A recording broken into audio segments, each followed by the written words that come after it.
Bismillahirrahmanirrahim. Assalamualaikum warahmatullahi wabarakatuh. Alhamdulillah, wassalatu wassalamu ala rasulillah, amma ba'd.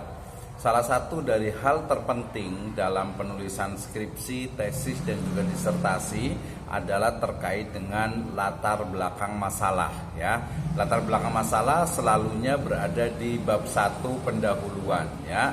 Ketika berbicara tentang latar belakang masalah, tentu saja, ya, atau yang in English itu adalah disebut dengan background, itu adalah kita berbicara tentang bagaimana sebuah penelitian yaitu menarik untuk dijadikan objek, ya. Bagaimana sebuah objek itu menarik untuk dijadikan sebuah penelitian. Nah, tentu saja berarti latar belakang masalah atau background, ya, itu terkait dengan bagaimana memberikan argumentasi, kemudian data, ya, fakta yang menguatkan dari argumen kita, ya, atau alasan kita kenapa memilih objek penelitian, kenapa memilih permasalahan, ya, kenapa kita bisa atau boleh mengidentifikasi suatu masalah. Nah, dari sini maka latar belakang masalah atau background, ya, adalah sebuah latar, ya, sebuah argumentasi, sebuah alasan yang berisi pemaparan, ya,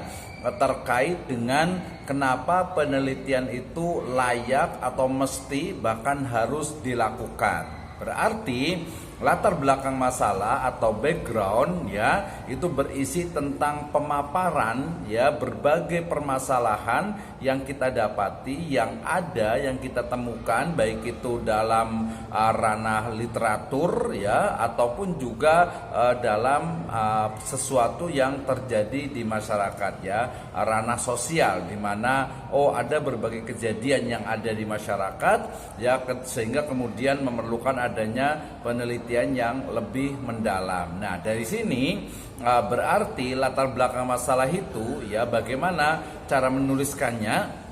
Ini menjadi hal yang sangat penting sekali, ya. Menuliskan latar belakang masalah berarti kita memaparkan berbagai fakta dan juga data, ya, realita, baik itu yang ada di literatur, ya, yang biasanya nanti terkait dengan kajian pustaka, ataupun juga fakta dan data yang ada di masyarakat, ya. Fakta dan data ini kemudian menjadi alasan atau menjadi reason, menjadi argumentasi, ya, kita, ya, menjadi argumentasi kita untuk melakukan sebuah penelitian.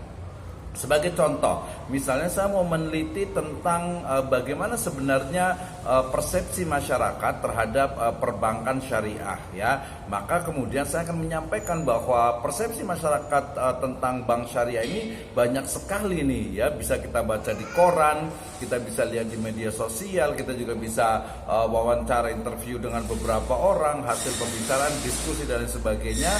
Itu menunjukkan bagaimana sebenarnya persepsi masyarakat terhadap bank syariah. Nah, kemudian juga kita lihat juga bagaimana riset-riset sebelumnya yang menunjukkan bahwasanya tingkat kepercayaannya itu dia mungkin masih kurang.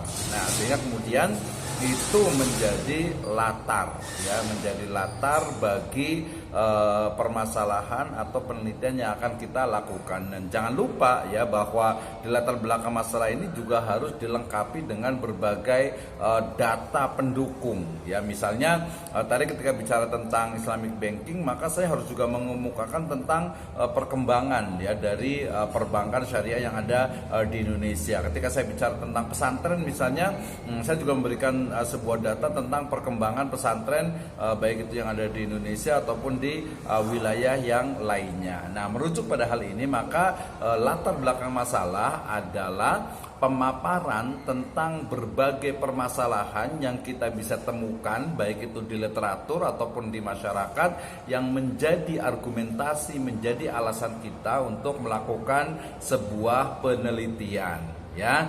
Nah, kemudian di sana juga didukung, ya, oleh data dan fakta, ya, terutama yang terbaru yang akan menguatkan bahwa penelitian yang akan kita lakukan itu memang menarik dan sangat penting untuk dilaksanakan. Demikian, mudah-mudahan bermanfaat dan keep writing, tetap menulis, baik itu skripsi, tesis, disertasi ataupun tulisan yang lainnya. Assalamualaikum warahmatullahi wabarakatuh.